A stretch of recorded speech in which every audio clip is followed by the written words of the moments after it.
এমন একটা ছেলে যে একটা মেয়েকেই ভালোবাসে কিন্তু তারপরও অন্যান্য মেয়েদের সাথে ফিজিক্যালি ইনভলভ, অর্থাৎ সে জানে মেয়েরা তার জন্য পাগল কিন্তু সে একটা মেয়েকে নিয়েই অবসেসড, এমনকি সে মেয়েটার জন্য জীবনও দিতে পারে। এত ডেডিকেশন থাকার পরও বিভিন্ন মেয়েদের সাথে ফিজিক্যালি ইনভলভ হয়।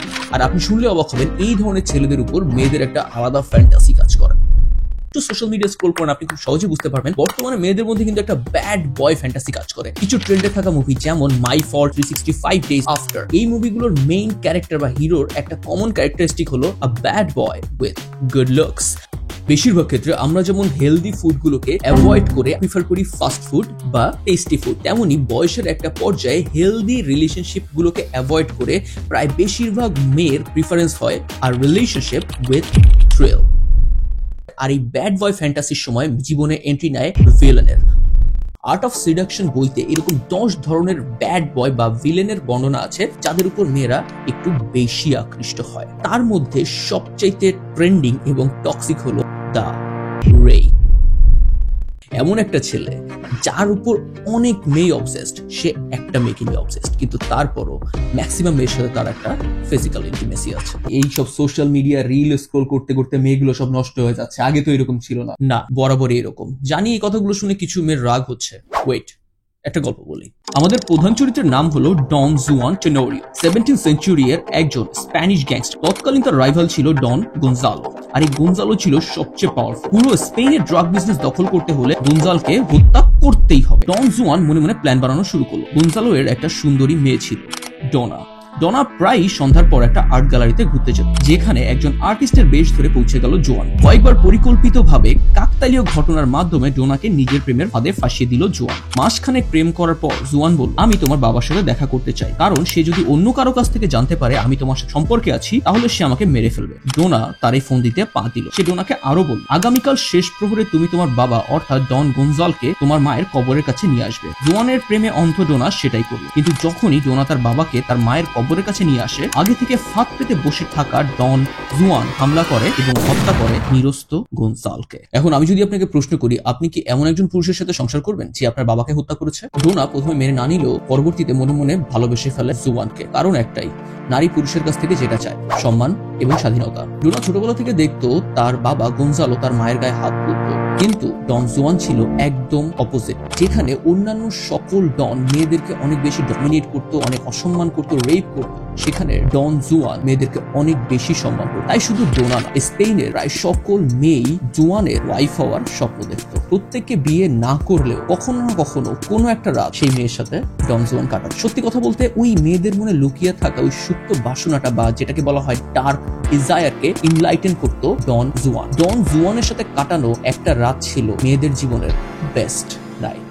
জুয়ানের এই গল্পটা অস্কার মেন্ডেলের লেখা একটা নাটক থেকে অনুপ্রাণিত। 19 শতকে যখন এই নাটকটা থিয়েটারে দেখানো হতো, তখন সেই থিয়েটারের মোর দ্যান 70% সিট বুকিং দিত মেয়েরাই। এমনও রিউমার আছে যে একটা টিকিটের জন্য মেয়েরা তাদের স্বর্ণের অলংকার পর্যন্ত বিক্রি করে দিত। থিয়েটারে যে অভিনেতা ডন জুয়ানের চরিত্রে অভিনয় করতো, সে ধীরে ধীরে নিজেকে ডন জুয়ানের মতো বানিয়ে ফেলার চেষ্টা করতো। নিজেকে ডন জুয়ান সত্যি সত্যি ভাবা শুরু করতো, কারণ প্রতিটা মেয়ের সুপ্ত বাসনার কাঙ্ক্ষিত পুরুষ ছিল একজনই, ডন জুয়ান। The word seduction is different from person to person, অর্থাৎ আপনার কাছে যেটা সিডাকটিভ মনে হয় সেটা অন্য কারো কাছে ক্রিঞ্জ বা ওভাররেটেড মনে হতেই পারে। For example, take one of the most popular boy band BTS। BTS এর কিন্তু হিউজ একটা ফ্যান বেজ আছে। আবার অনেকেই আছে যারা BTS কে দুই চোখে দেখতে পারে না। আবার জেন্ডার বেসিসেও কিন্তু seduction different. Korean band BTS এর টানে ঘর ছেড়ে গেছে রাজধানীর 3 কিশোর। দেশে মেয়েদের একটা BTS এর ফ্যান বেস থাকলেও, খুব ফিমেল ফ্যান ক্রেজ থাকলেও, বেশিরভাগ ছেলে BTS কে দুই চোখে দেখতে পারে না। অর্থাৎ আপনার কাছে যেটা সিডাকটিভ, অন্য কারো কাছে সেটা ক্রিঞ্জ। সিডাকশন নারী এবং পুরুষের উপর ভিন্ন ভিন্নভাবে কাজ করে। পুরুষের উপর নারীর চাহিদা এবং নারীর উপর পুরুষের চাহিদা ভিন্ন। ইন্টিমেসি বা সেক্সুয়াল বন্ডিং এর ক্ষেত্রে দুই ধরনের বন্ডিং কাজ করে, ফিজিক্যাল এন্ড মেন্টাল। বেশিরভাগ পুরুষের ক্ষেত্রে ফিজিক্যাল নিডটা ম্যান্ডেটরি হলেও বেশিরভাগ নারীর ক্ষেত্রে প্রিফারেবল হলো মেন্টাল বন্ডিং। একটা মেয়ের সুন্দর চেহারা বা তার দৈহিক গঠন পুরুষকে আকৃষ্ট করতে পারলেও মেয়েরা সবচেয়ে ভাইটাল যে জিনিসটা নোটিস করে সেটা হলো একটা ছেলের পার্সোনালিটি এবং ভয়েস। আর এখানে এই রেক খেলে আসল গেমটা। সিম্পল দুইটা জিনিস, ড্রেস কোড অ্যান্ড ওয়ার্ডস। সে এটা দেখে যে মেয়েরা কোনটা প্রিফার করে রেদার দেন পুরুষ সমাজে কোনটা ট্রেন্ডে আছে। সে সেইভাবেই ড্রেস করে যেভাবে মেয়েরা একজন পুরুষকে দেখতে চায়। এভাবে ফার্স্ট ইমপ্রেশন জমানোর পর এবার আসে তার দ্বিতীয় অস্ত্র, ম্যানিপুলেটিভ ওয়ার্ডস। সে প্রয়োজনের চাইতে কম কথা বলে, কিন্তু যখনই কথা বলে একটা মেয়েকে ফিল করায় যে এই পৃথিবীতে সবচেয়ে বেশি সম্মান সে ওই মেয়েটাকেই করে। আর ওই যে বললাম প্রয়োজনের চাইতে কম কথা বলা, স্বভাবতই মেয়েরা কিন্তু একটু বেশি কথা বলতে পছন্দ করে। He just pretends to be a good listener. যেখানে অন্যান্য ছেলেরা মেয়েদের কমপ্লিমেন্ট করতে গিয়ে মাখিয়ে ফেলে, সেইখানে জাস্ট মেয়েদের কথা শুনে মেয়েদেরকে ইমপ্রেস করে ফেলে রেইক। গেমটা খুবই সিম্পল। সে নিজে আকৃষ্ট হয়েছে এটা প্রকাশ না করে এমন কিছু কাজ করে যেন মেয়েরা তার উপর আকৃষ্ট হয়। Simple, right? আচ্ছা, সব বুঝলাম, কিন্তু এই ফিজিক্যাল ইনভলভমেন্টসের ব্যাপারটা বুঝলাম না। মানে মেয়েরা কিন্তু জানে যে এই ছেলে ওদেরকে নিয়ে সিরিয়াস না, এই ছেলের আরো 10টা মেয়ের সাথে ফিজিক্যাল রিলেশনশিপ আছে, কিন্তু তারপরও মেয়েরা এই ছেলেকে নিয়ে অবজেসড কেন? মানে এই ছেলের সাথে তাদের কোনো ভবিষ্যৎ নাই, তারপর অবজেশন কেন? এখানে খুব সিম্পল একটা সাইকোলজিক্যাল ফ্যাক্ট কাজ করে, সেন্স অফ থ্রিল।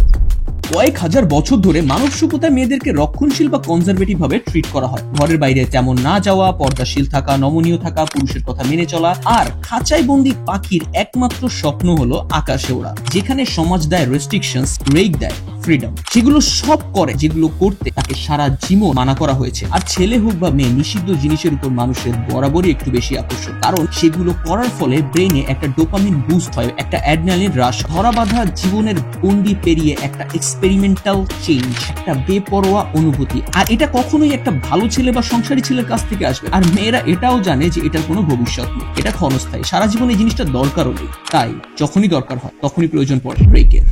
আর এই রেইক ক্যারেক্টারটা সবচেয়ে ইন্টারেস্টিং পার্ট হলো সমাজ এদেরকে দেখতে পারে না, বিশেষ করে ছেলেরা। অর্থাৎ ছেলেরা মেয়েদের কাছে রেইকের নামে বিভিন্ন ধরনের বদনাম করলেও প্রায় প্রতিটা ছেলে মনে মনে চায়, আই উইশ একবার একদিনের জন্য রেকের মতো হইতে পারতাম। মানে মনে মনে প্রায় প্রতিটা ছেলেই রেকের উপর jealous. But here is the most painful part. এই যে আমাদের রেইক মনে মনে কখনোই কোনো মেয়েকে সে পুরোপুরি ট্রাস্ট করতে পারে না, কখনো কোনো মেয়েকে ভালোবাসতে পারে না, কারণ সে নিজে চিট করে। তো তার কাছে প্রায় প্রতিটা মেয়েকে চিটার মনে হয়। তো সে নার্সিসিস্ট এবং খুব সেলফ সেন্টার হওয়ার কারণে সে প্রচুর পরিমাণে একাকিত্বে ভোগে এবং তার মধ্যে একটা অ্যারোগেন্স থাকে। এই কারণে সে বিভিন্ন সময় বিভিন্ন মেয়ের কাছে যায়, আর এইভাবে সাইকেলটা চলতে থাকে। সময়ের সাথে মেয়েরা একটা সময় রেককে অনেক ভালোবাসলেও, অনেক চাইলেও ক্ষণস্থায়ী জিনিস, কয়েকদিন পর এই অবসেশন কেটে যায়। আর এইভাবেই রেক সারা জীবন একা থেকে যায় এবং বিভিন্নভাবে বিভিন্ন সময় বিভিন্ন মেয়েকে ট্রাই করতেই থাকে। আর এই বইয়ের রাইটার রবার্ট গ্রিনের মতে একটা মেয়ের মন হলো পৃথিবীর সবচেয়ে মিস্টেরিয়াস জায়গা, আর জীবনের কোনো না কোনো এক সময় মনের কোনো এক কোনায় এন্ট্রি নেয় একটা ভিলেন। আর এই ব্যাড বয় সম্পর্কে না কখনো তার বয়ফ্রেন্ড, না কখনো তার হাজবেন্ড, না কখনো তার লাইফ পার্টনার কেউ জানতে পারে।